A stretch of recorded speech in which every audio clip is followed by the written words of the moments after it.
¿Qué pasa? Un programa de opiniones, expertos, enfoques desde el interior, opiniones especiales, temas actuales. Todo esto en el programa ¿Qué pasa?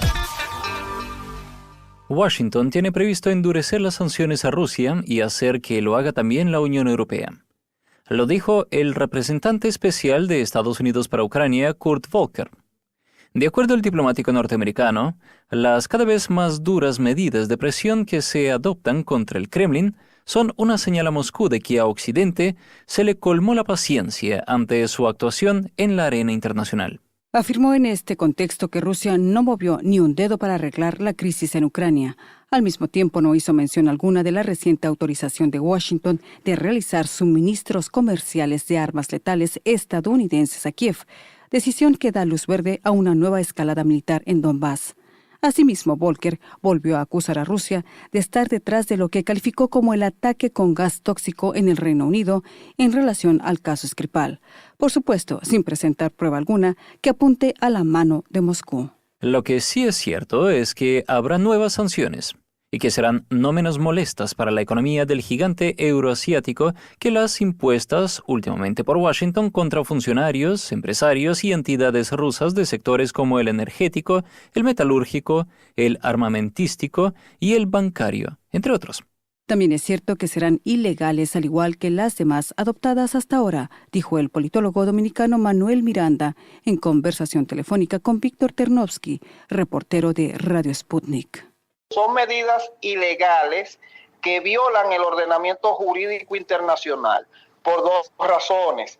En primer lugar, Estados Unidos tiene relaciones diplomáticas bilaterales con Rusia. Entonces, para ellos poder alegar y tomar ese tipo de sanciones, ellos necesariamente tendrían que romper relaciones bilaterales. Y eso ya le daría en cierta medida cierta legitimidad o cierta excusa para entonces ellos proceder en base al rompimiento de las relaciones bilaterales totales, es decir, el retiro completo de embajadores y diplomáticos. Entonces eso le podría dar quizás una excusa para entonces ellos proceder en consecuencia a tomar ese tipo de medidas económicas. Eso es uno.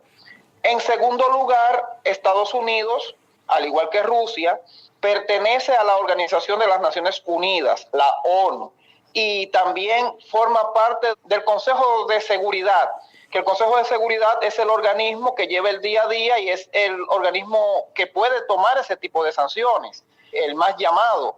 ¿Por qué razón? Porque el Consejo de Seguridad, aunque es un organismo de guerra, también toma medidas económicas, porque las medidas económicas y geopolíticas y estratégicas y gasíferas también forman parte de la seguridad.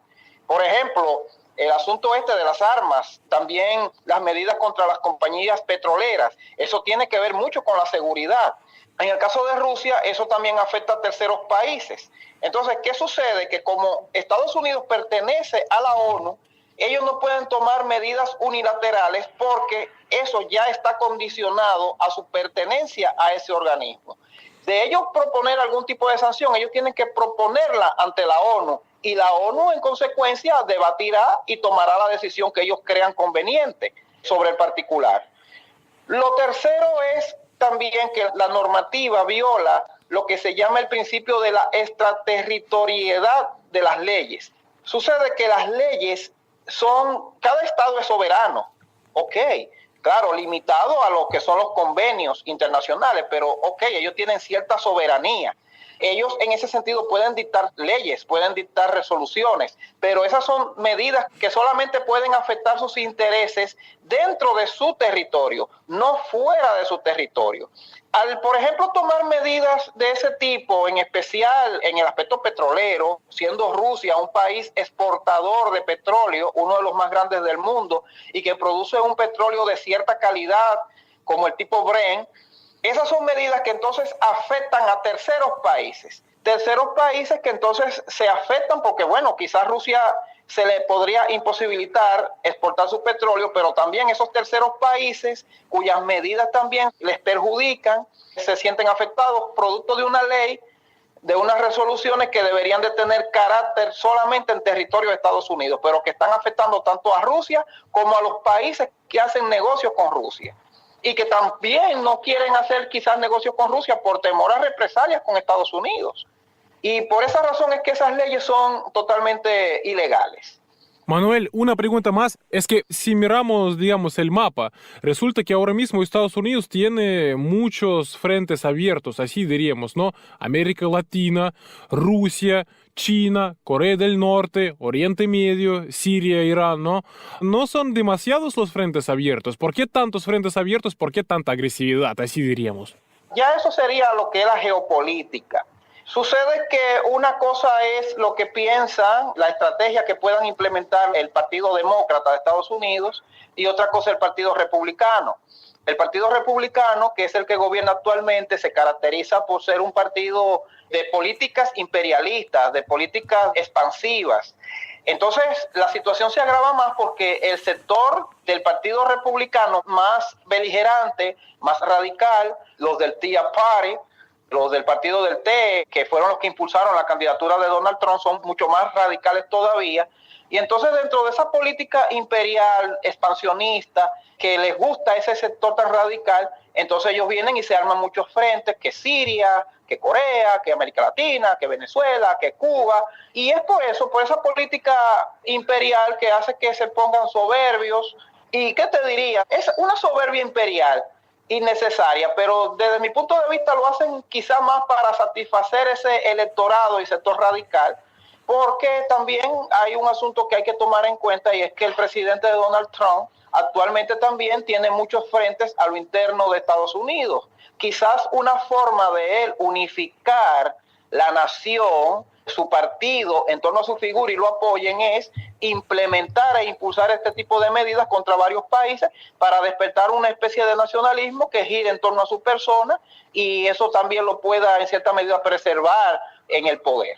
Manuel, usted ha dicho que lo que está haciendo ahora mismo Estados Unidos en la arena internacional, eso persigue quizás los objetivos internos, es decir, satisfacer al electorado de Donald Trump en este caso, ¿no? No obstante, ¿qué le parece? ¿En qué medida tiene fundamento la preocupación por parte de muchos expertos y políticos de que estos intentos, esta actuación que busca satisfacer al electorado de Donald Trump, que esta actuación puede provocar algo muy grave a nivel internacional? Incluso se habla, digamos, no se descarta un conflicto internacional a gran escala, una guerra incluso, ¿no? Es decir, ¿hasta qué punto puede llegar la situación? ¿Qué medida realmente nosotros ahora mismo encontramos en una situación grave internacional? Bueno, ya eso es un asunto que ya habría que determinar a nivel de los círculos diplomáticos, a ver hasta qué escala puede llegar eso, porque muchas veces, muchas de esas medidas son medidas más bien de lo que se dice en Latinoamérica, de amagar para no dar.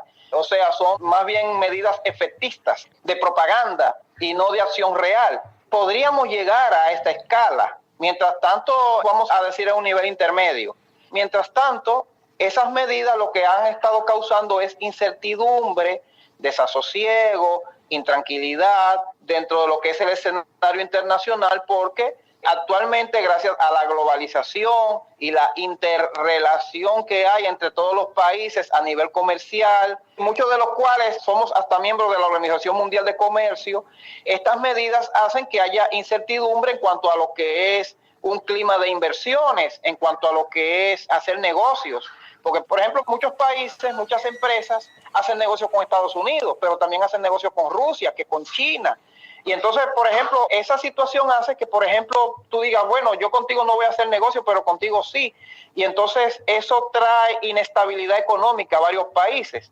Y una inestabilidad económica a gran escala, un agravamiento de las condiciones económicas a consecuencia de estos conflictos que afectan los intereses económicos, las exportaciones, los negocios, eso podría llevar a una guerra. Podría ser de una guerra económica, como se ha declarado, a una guerra ya de armamento. Esperamos que la sensatez y el buen juicio lleguen hacia los sectores de poder de Estados Unidos y que ellos entiendan que tanto para el progreso de ellos mismos, para reactivar la economía, es necesario que haya paz. Entonces, este tipo de medidas económicas, de guerra, etcétera, afectan la necesaria paz que se necesita para el comercio internacional. Y si no hay comercio internacional, entonces no hay medicinas, no hay alimentos, no hay desarrollo. Si no hay alimentación, no hay desarrollo, entonces eso puede causar conatos de guerra, conflictos internacionales, y entonces la cosa es peor. Espero que la sensatez y el buen juicio regresen a Estados Unidos en ese sentido. En tanto, el canciller ruso Sergei Lavrov se mostró convencido de que la verdadera razón del incremento significativo de la presión internacional sobre Rusia, que se observa últimamente, es la elección incorrecta que hicieron los ciudadanos rusos en los comicios presidenciales el pasado 18 de marzo, en los que Vladimir Putin obtuvo una victoria contundente. El objetivo es castigar a todo el pueblo ruso, sostuvo el diplomático, quien no duda ni pizca de que Rusia lo aguantará.